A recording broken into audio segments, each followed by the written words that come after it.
They didn't drag me out of his wedding. They escorted me like a stain to be erased. My ex wouldn't look at me.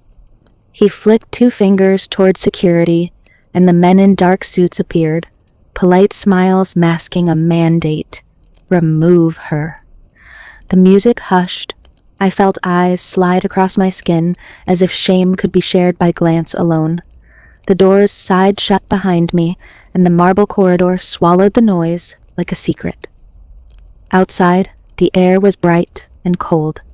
Pride wanted to shout. Dignity told me to breathe. I chose breath. The valet line glittered with rented importance, and somewhere inside that gilded room, a man I once loved was proving he could win by erasing me. Mockery had an audience tonight. Headlights rounded the porte cochere, cutting a white path through the murmurs. A black car, long, quiet, certain, glided to a stop. The driver rushed to open the rear door, and a man stepped out whose presence shifted the temperature. Not flash, not noise, authority. I had met him once, months ago, on a morning when I was nobody worth announcing. He remembered. His eyes found mine, and in that instant I watched power decide what it was for. "Walk with me," he said, offering his arm like a bridge. My heartbeat steadied. I tucked my hurt beneath my ribs, set my hand on his sleeve, and turned with him toward the entrance I had just been denied. The same attendants who had looked past me straightened. One reached for the handle, slower this time, as if the door had learned manners. Somewhere behind the glass, the music tried to pretend nothing had shifted. We crossed the threshold together, not to make a scene, but to correct a sentence. Power can humiliate. Character can heal. He chose the latter, and I chose not to shrink. If you're wondering how a woman becomes the kind of person who walks back in, unbowed, on the arm of the man who owns the room, start here, at the hinge, then rewind with me to the choices that forged it. Rewind with me then. Before the door reopened, there were years when I kept it shut on myself. My ex curated a life the way some people edit photos. Erase the shadows, brighten the smiles, crop out the truth. He learned early that applause can be harvested if you control the angles. I learned early that angles cut. He was all highlight reel. Suits that looked expensive even when they were rented. Captions that spoke in plural even when the work was singular. He would post, "We're building," and I would be in the kitchen calculating invoices, tightening budgets, cooking meals to stretch a thin week until it looked like abundance. He shook hands. I made the lists. He smiled for cameras. I answered the late calls when plans unraveled. His family understood optics better than love. A good woman, his mother liked to say, is soft in voice and small in footprint. She keeps quiet about disappointment and loud about gratitude. The chorus around her nodded. Church friends perfected the art of blessing you while training you to disappear. I learned to fold myself into something agreeable, to apologize before I spoke, to make room for a man who measured respect by how often the room said his name. I brought money too, the kind that does not post well. Savings built from double shifts and modest habits, quiet deposits for the big break, covered fees that bought meetings, paid retainers that bought introductions. It was always framed as investment in us. The returns, when they arrived, were framed as evidence of him. Pride collected interest. Humility covered the costs. He was fluent in acclaim. I was fluent in spreadsheets, proposals, and pep talks whispered to my own reflection. When doubt tapped his shoulder, I steadied him. When I trembled, I steadied me. Blame traveled one way in our house. If a door closed, he called it my energy. If a plan failed, he called it my fear. He wore certainty like a crown. I wore silence like an heirloom. The venue he chose for his wedding was not just a hall. It was a city's chandeliered altar to achievement. People proposed deals under those lights. Names were announced there and remembered. Columns in glossy magazines called it iconic, as if marble could confer meaning. Booking it was a statement. I belong here. For him, it was proof carved in limestone. For me, it became the stage where erasure tried to perform as truth. I had walked those floors once in a different context, months before the wedding, not as a guest, but as a volunteer at a charity breakfast. I carried trays, refilled glasses, picked up napkins when applause crescendoed. That morning, the venue owner thanked the room, then quietly thanked the hands that made the room sparkle. He saw staff by name. He noticed kindness without a microphone. It lodged in me like a compass point I could not yet use. Returning to that place mattered because reputation had been weapon and shield. Socially, it was the arena where his version of us would be archived. Spiritually, it was the room where I had learned a dangerous confusion, mistaking meekness for holiness, mistaking shrinking for peace. Faith had never asked me to disappear. Fear had. If the same threshold that dismissed me could become a place where dignity stood up, then the story could change without a single insult exchanged. This is the moral tension that threaded our years. Pride versus humility, but not the kind you think. His pride dressed loud and demanded seats. My humility confused endurance with virtue until it became a mask. Blame versus truth, too. He outsourced accountability and insourced praise. I absorbed impact and outsourced credit. That math eventually ruins the soul that keeps paying. The personal cost was not a single spectacle. It was attrition. I stopped correcting small lies because confrontation made the air brittle. I declined invitations to avoid explaining bruises no one could see. I left my own dreams on read. I told myself that God sees, and then I misused that sentence to excuse what I should have confronted. There is a difference between carrying a cross and carrying someone else's ego. Every family dinner turned into a quiet tribunal. When will you give him more to stand on? They asked without words, as if my body and my bank account were a solution he had earned. I became fluent in lowering my eyes. I polished his narrative like silver. The more I respected optics, the less I recognized myself in mirrors.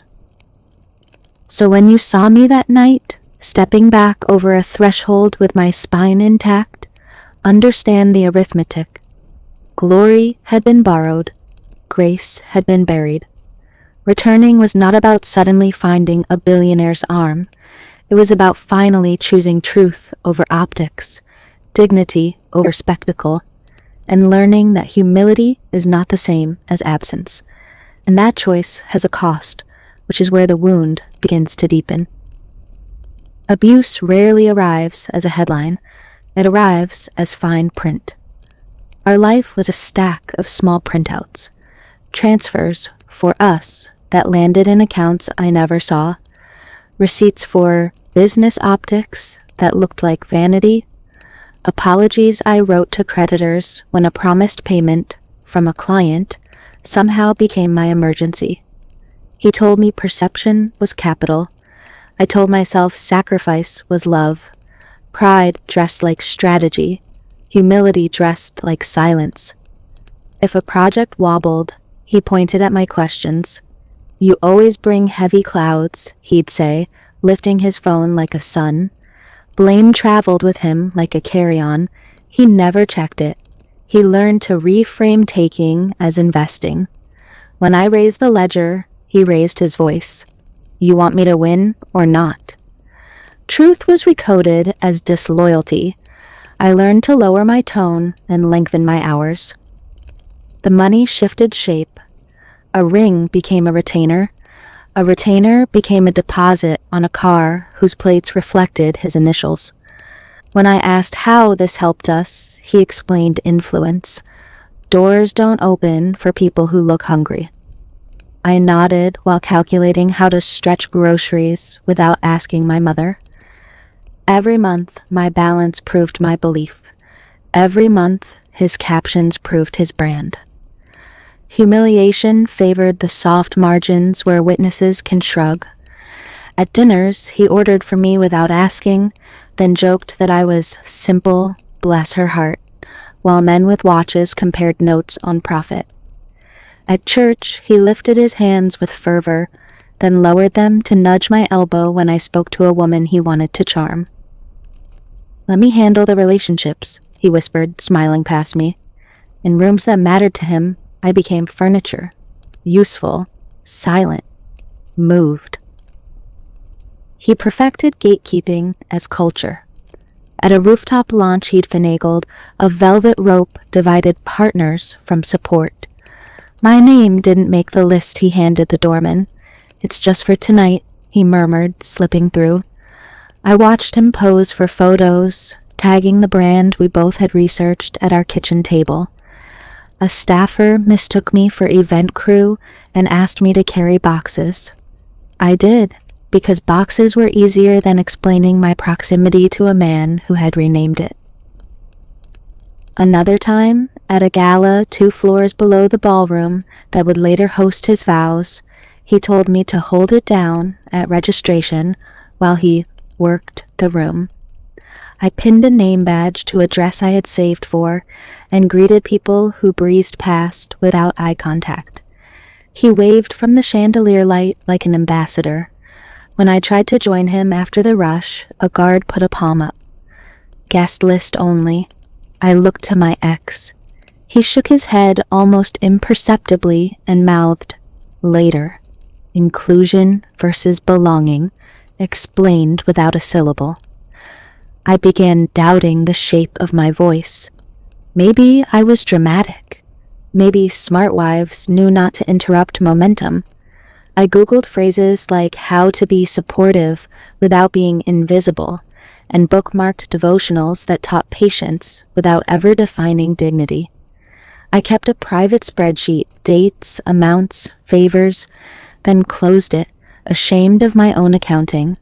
Love shouldn't need ledgers, I told myself, even as injustice balanced its books on my back. Small protests tried to bloom. I asked for a receipt with my name on it when I covered a vendor's rush fee. He called it petty. I requested a conversation about boundaries before another investor dinner that looked like a date with his reflection. He laughed and kissed my forehead like I was an anxious child. "Don't make noise," he said. "We're almost there." Almost where? I wondered, while washing glasses after his almosts. The foreshadowing was not subtle when you know where to look. Once, irritated by a planner who questioned his timeline, he hissed, "I built this," and told security to handle it. They didn't remove her, but they moved her binder. He grinned, satisfied with the symbol. Power can rearrange the floor plan. Another night, he asked a bouncer to tighten the door. Friends slid in. I was stopped for a wristband he forgot to hand me. Gatekeeping felt like love's admin at first. Then it felt like law. I wish I could say I shouted at the first closed door. The truth is, I rehearsed apologies under my breath and learned how to make exits look like errands. But a seed was germinating, self-respect in a paper cup under fluorescent light. The next time a man in a suit held up a hand between me and a room I had helped pay for, I didn't argue. I stepped back, took inventory of myself, and chose stillness over spin. Silence had trained me to shrink. Self-respect began training me to leave. And once you practice that posture, A breaking point stops being a catastrophe and starts looking like a decision. The breaking didn't roar, it clicked. One sentence, like a lock turning, and the door inside me opened. We were in the kitchen, bills fanned out like accusations, my spreadsheet printed because numbers behave better on paper. He skimmed, laughed without humor, and tapped the page as if scolding a child. "This," he said, "is why you'll never understand strategy. You're small. Let me handle the big rooms." Small? I swallowed the word like a stone. "I'm not asking for rooms," I answered, steady. "I'm asking for receipts with my name, boundaries with my peace, and respect with my time." He smiled the way people do when they're posing for a mirror. "Respect is earned in silence," he said. "Your job is support. Stay out of the way and be grateful." Abandonment disguised itself as leadership. Agency sounded, even to me, like rebellion. He slid my spreadsheet into the trash. "Stop making noise," he added, already texting someone who, I'm sure, spelled his name correctly. "We're almost there." Almost where? To a wedding I wouldn't belong in, a future I'd finance but never occupy, a life where his pride wore my humility like a coat. Despair pressed a hand over my mouth. Resolve lifted it away. I didn't shout. I moved. I packed a single bag, ID, a change of clothes, a toothbrush, the little notebook where I'd been pretending not to keep score. I set my key on the counter so there would be no accusations of theft, only the facts of departure. He didn't look up. "You'll be back," he said, as if prophecy could be bullied into cooperating. Outside, night air met my face like baptism. Loneliness walked beside me, bold and honest. I waited at a bus stop no one curated, sat on a bench no one photographed, and felt the ache of leaving stretch into the first breath of freedom. Abandonment versus agency, despair versus resolve, both rode with me past lit windows and closed shops, and for the first time in years, I chose the second words. I didn't run to an audience. I ran to quiet, a week-to-week room with thin walls, a job that paid on Fridays, and dignity that paid every morning. I learned how to sleep without his calendar in my veins. I learned that silence in the right hands heals. On the second day, I opened that notebook. On page 1, I wrote 3 lines. Tell the truth. Protect your name. Learn the paper. Faith steadied my hand like an elder at my shoulder. I didn't know the scriptures for contracts, but I knew the God of clarity. I would not weaponize meekness against myself again. I bought folders. I saved emails. I called numbers I had been too supportive to call before. I began collecting what erasure hates most, proof. And if the world measured worth by chandeliers and captions, I would measure mine by something quieter. Facts, boundaries, and the kind of peace that doesn't need to be announced. The hinge had turned. The next step was learning how to walk through it with my eyes open. Eyes open meant numbers first. I requested bank statements with my own name on them, gathered emails that proved timelines, and printed every invoice I had quietly paid. Paper doesn't argue, it remembers. Shame had kept me whispering. Clarity taught me to write. At a community legal clinic, a woman with kind eyes translated my life into language I could use. Gifts are one thing, she said. Investments are another. If your money creates value, record the moment value begins. If your labor builds an asset, name the labor. If your signature is requested, slow down. Naivete rushes. Wisdom reads.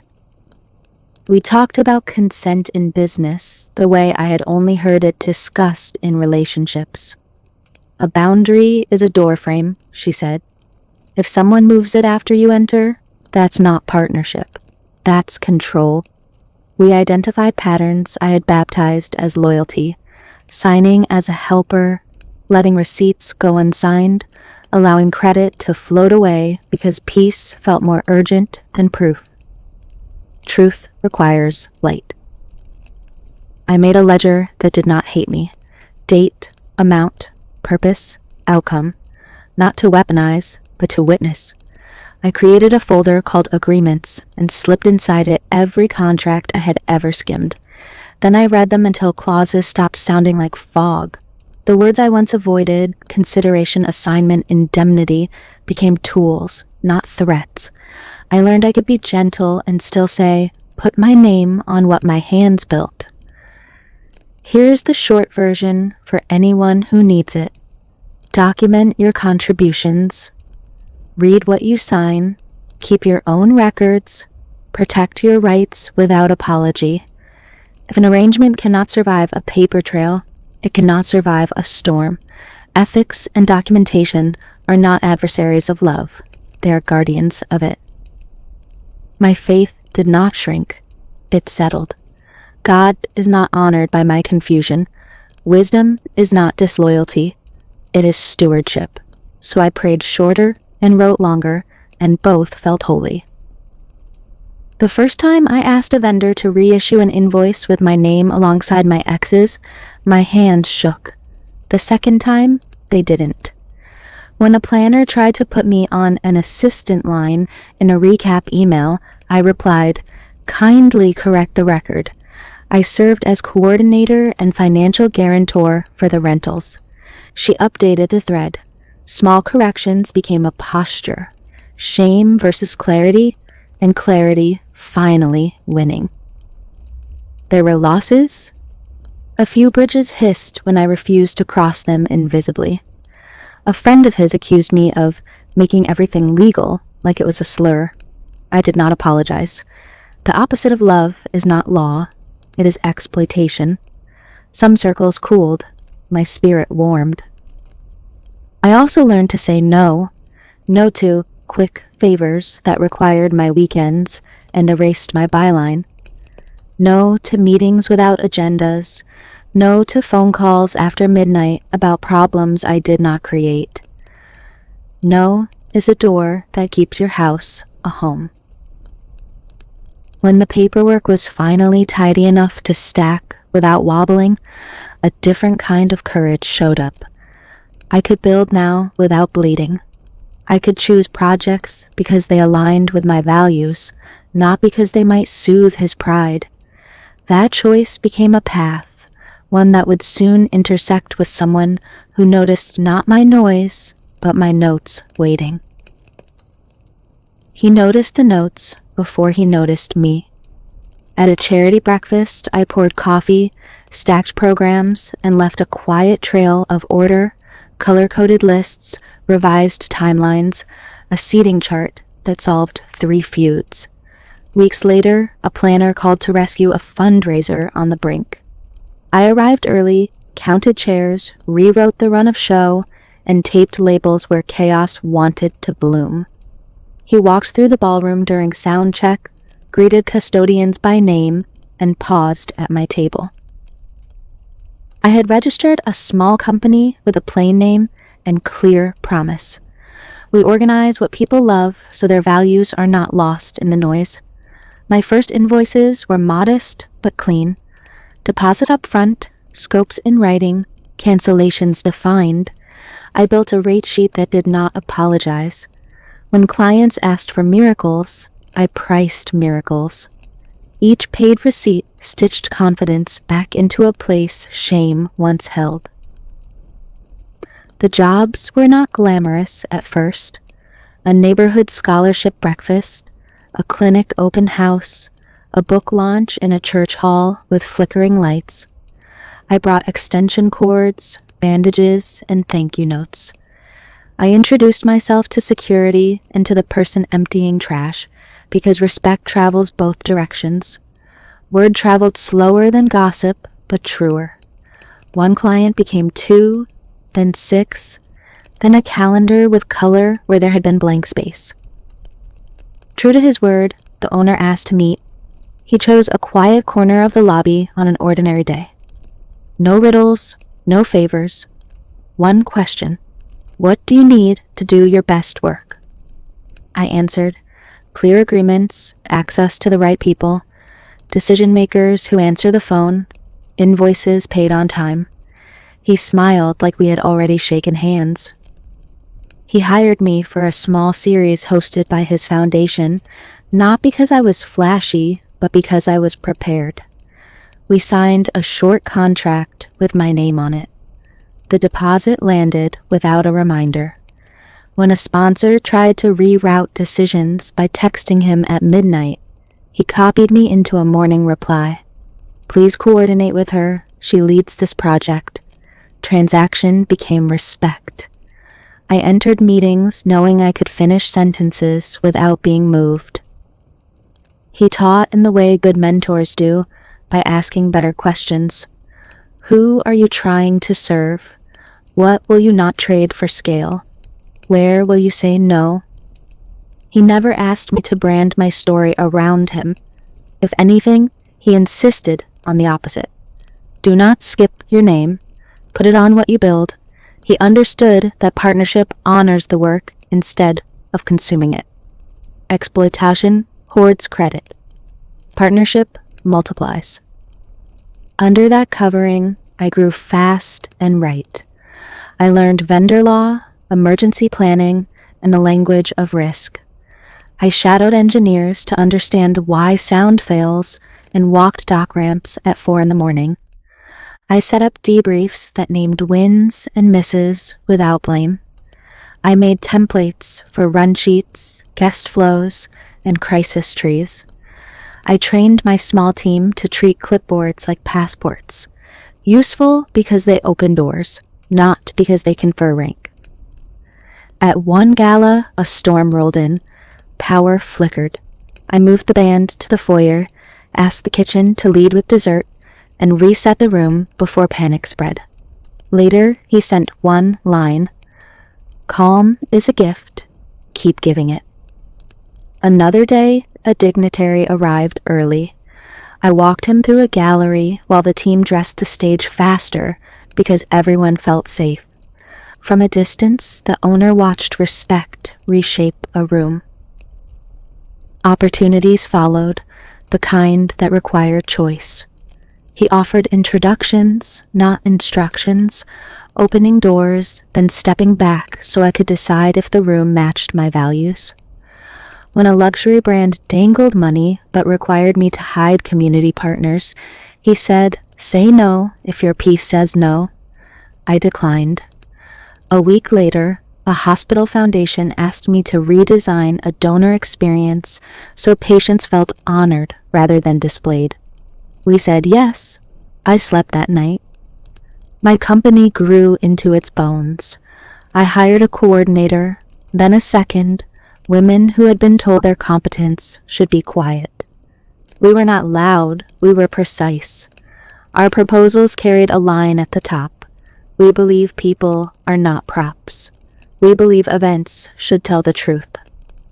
Clients began repeating those sentences. Profit arrived like a healthy pulse. For the first time in years, my worth was not a rumor. It was work I could point to with a steady hand. The owner began to treat me like a peer. He asked me to review policies for how guests and staff should be treated in tense moments. He invited me to speak to his team about respect when no one is filming. He listened. He let my no be a full sentence. I saw how power can bend without breaking, and how wealth can serve rather than stage itself. I did not imagine our paths would cross my past again. We were busy building mornings that started on time and nights that ended with joy. Then a friend forwarded a post that sparkled more than it said. Save the date, it read, with chandeliers I knew by heart.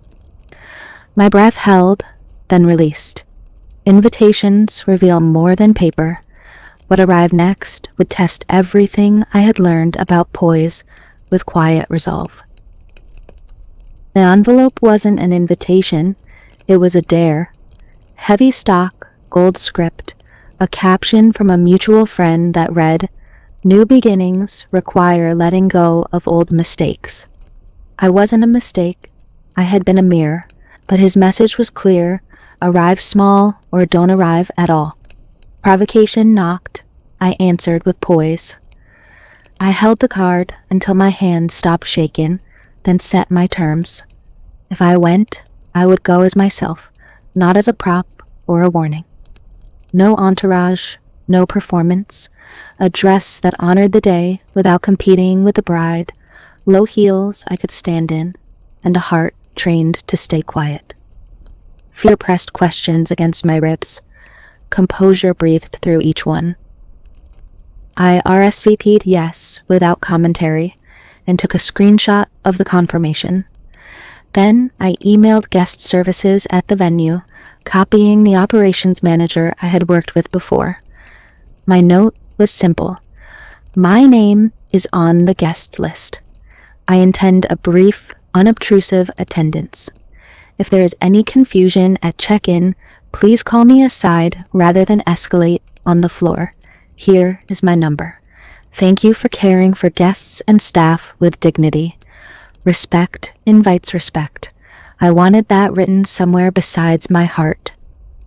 I mapped the logistics like a job. Arrive 10 minutes before the processional, sit near the back, exit if the atmosphere curdled. Rideshare on standby, phone on silent, mind on boundaries.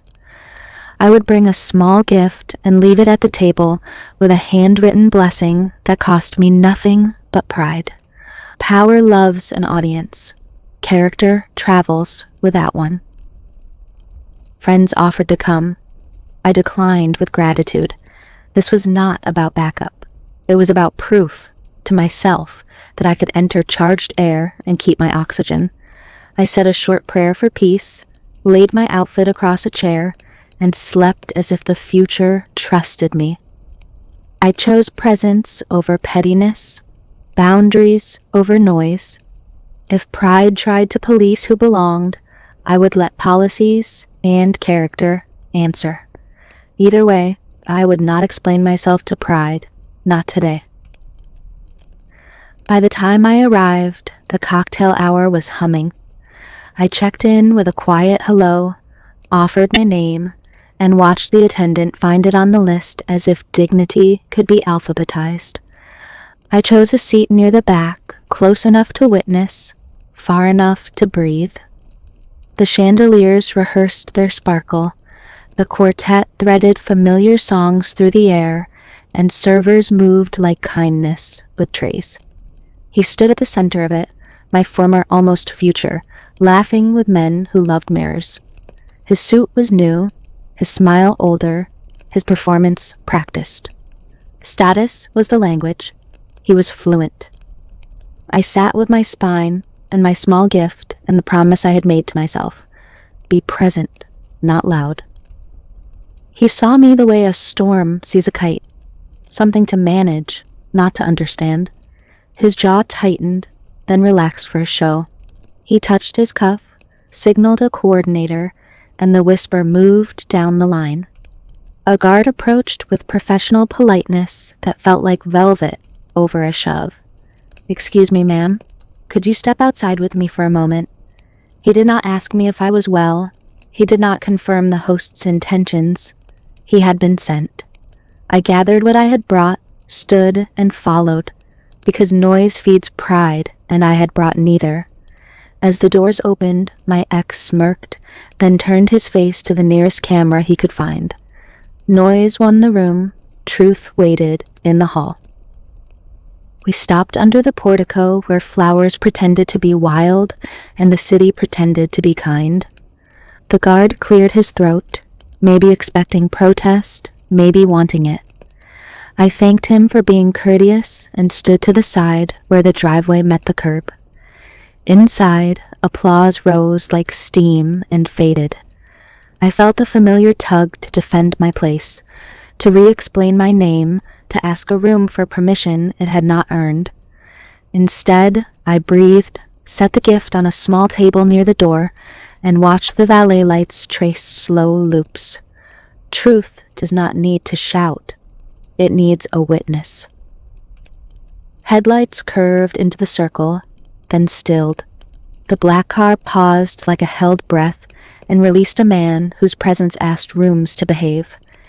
He saw me first, then the guard, then the door, as if reading a sentence out of order and still hearing its meaning.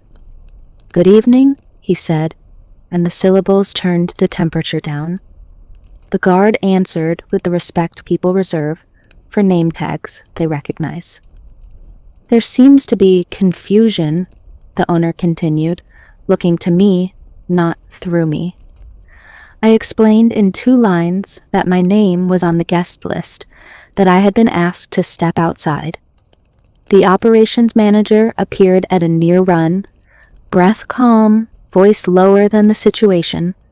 She confirmed the facts and added the part I had not said. The host requested removal. The owner's face did not harden. It clarified. "Thank you," he said to her, and then to the guard. "We do not escort invited guests into the street because someone's pride is loud. Please walk with us." He offered me his arm as if building a bridge was ordinary, and together we turned toward the same doors that had just edited me out. Inside, music leaned into a chorus. Outside, the valet reached for the handle, slower, careful, a student relearning the alphabet of respect. We entered at a measured pace that felt like a sentence corrected for grammar. Not vengeance, not theater, a return to the simple rule that people are not props. We reached the edge of the aisle where the planner stood counting breaths. The owner asked for a brief pause, no microphone, no announcement, just a hand raised to signal respect. The quartet softened, the conversations thinned. He spoke to the planner, the operations lead, and the groom in a small circle that everyone could feel. "Our contracts require that all invited guests and all staff are treated with dignity," he said evenly. "Removal is reserved for safety or criminal conduct, not for personal friction, not for optics. If a host orders an ejection without cause, they breach standards and face penalties that can range from fees to termination of service. Tonight, there will be an apology, a correction, and a return to the humanity this room claims to celebrate." His words did not chase applause. They created silence where truth could work. My ex had the look of someone caught mid-performance by a mirror he did not control. He straightened, smoothed his lapel, and arranged his face into concern. He said there had been a misunderstanding, that he had asked for a private conversation and the staff overreacted. The operations lead, all composure, replied that messages had been clear and documented. The owner waited until excuses spent themselves, then looked to me. "You came to offer your goodwill and sit quietly," he said. "That is what will happen now." He turned to my ex, not unkind, not soft. "Say what needs saying and mean it." My ex swallowed, then tried the word sorry on his tongue, and kept it there long enough to be heard. He apologized to me, to the staff, and to the guests, framing it as stress, calling it a lapse. It was the first time in years I heard my dignity named in his mouth. I did not bow, and I did not lift my chin. I let the apology pass through me like rain through a tree. I said thank you, simple as bread, and added that I wished them peace. The room exhaled, unsure whether to clap or to learn. The planner asked where I would like to sit. I pointed to the quiet row I had chosen and said, "The back is fine." I set the gift on the table reserved for them, a note inside blessing their vows with the humility I had earned the hard way. I did not linger in the aisle, did not harvest glances, did not trade the quiet win of self-respect for the cheap sugar of triumph. I had learned the difference between a scene and a standard. As the ceremony resumed, something in the room leaned toward honesty. People who had watched me be moved now watched power refuse to be used that way. Noise had tried to win. Truth reminder by reminder reclaimed ground. Ego had wanted theater. Accountability insisted on policy. I watched servers straighten, guards stand easier, and staff meet each other's eyes with relief. The owner returned to the edges where he prefers to live and let the couple have their vows. He did not make himself the hero. He made the rules visible and then disappeared. I sat in the back row and felt the steadying weight of being a person again, not a prop. When rings were exchanged and the last amen rose, I slipped out as quietly as I had planned to arrive. Outside, night air met me like truth meeting breath. What followed would be consequences, apologies, policies, and a quieter justice later. I didn't wait for applause. I left before the room could decide what to make of me. The night air steadied me. By morning, the first emails arrived. The operations lead thanked me, confirmed the incident report, and attached a note to staff. Our standard is dignity. If in doubt, pause, call a manager, and err on the side of care. It wasn't theater, it was policy. At noon, my ex wrote. The subject line was apology. The body avoided ornament. He acknowledged a misuse of authority, named how he had placed the staff in an impossible position, and admitted that his instruction had been about optics, not safety. He did not ask for a meeting. He did not ask for a reply. He copied the planner and the owner. It read like humility learning its alphabet. I replied with 4 sentences. Thank you for the apology. I accept it. For future communication, please contact me in writing. I wish you peace. Forgiveness is not access. It is clarity. I clicked send and felt my spine find its neighbors. The public note he posted later that day mattered less to me than the private one, but guests needed repair.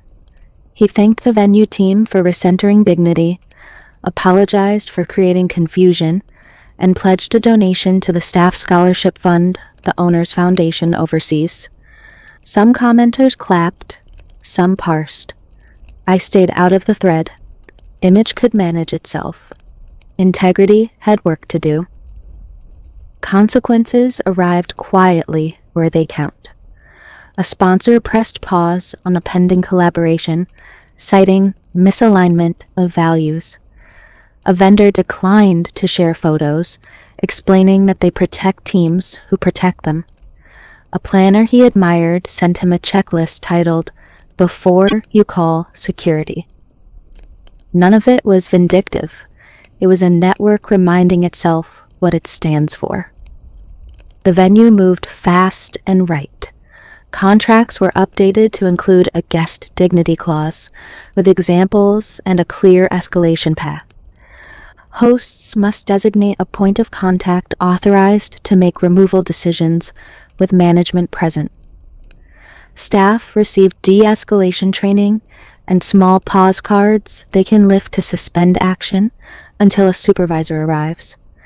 The policy hung in the green room and the guard station like a promise. People are not props. The owner asked me to help, not to make a speech about a night, but to co-write a standard for many nights. We sat with his team and drafted language that can be used anywhere. Treat every name tag like a person. Confirm authority before you act. Document quietly. Protect loudly. He invited my company to lead a workshop for vendors on designing events where dignity is baked into the run of show.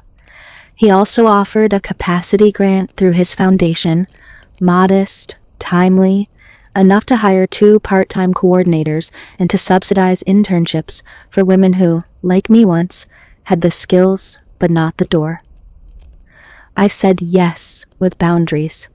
The grant would be public. My story would not be packaged for it. We would report outcomes, not angles. We recruited 2 interns from the neighborhood clinic we had served before and paid them well. Watching them carry clipboards with unshaking hands felt like an answer to a prayer I hadn't known how to phrase. Justice, for me, was not his undoing. It was our rebuilding. Revenge wants spectacle. Restoration wants standards. When pain burns, it is tempting to write your name in smoke. I chose ink. I put it on policies, paychecks, and a calendar that filled with work that told the truth. Now, here's the lesson I carried forward. Here it is. Character is the only currency that never devalues. Status can be rented. Integrity must be earned. The night I walked back in, nothing about my bank account changed, but everything about my balance did. I chose standards over spectacle, contracts over captions, people over props. That choice didn't trend, it held. Don't weaponize status. If power cannot carry grace, it's just noise in a loud suit. Protect your rights without apology. Put your name on the work your hands build. Document contributions, read what you sign, and keep your own records. Love that requires your erasure is not love. Respect that asks for receipts is not distrust. It is diligence. When blame shouts, answer with truth. When pride performs, let policy speak. I will offer this faith note gently. Providence is not a shortcut. It is a path. I believe God meets us at the intersection of courage and clarity, not at the corner of fear and pretense. Prayer steadies the hand that signs wisely. Peace does not demand that you disappear. It invites you to stand with a quiet spine. I didn't need vengeance to feel seen. I needed light, language, and the courage to use both. You might feel cynicism tugging, whispering that rooms never change. Hope answers. Rooms change when people do. You might feel isolated, convinced you are alone in your fight. Community answers. Tell the truth and watch hands appear. Pride versus humility, noise versus truth, image versus integrity. Choose the right side early and often. It will cost you certain parties. It will buy you a life. Now, I want to hear from you. Where are you watching from? What would you have done? Walk away, forgive, or bring receipts? Tell me in the comments and share this with someone who needs a steady voice tonight. If this story gave you courage, tap like and subscribe for more quiet strength. Stories where dignity wins and lessons travel. I'll keep bringing the truth with grace.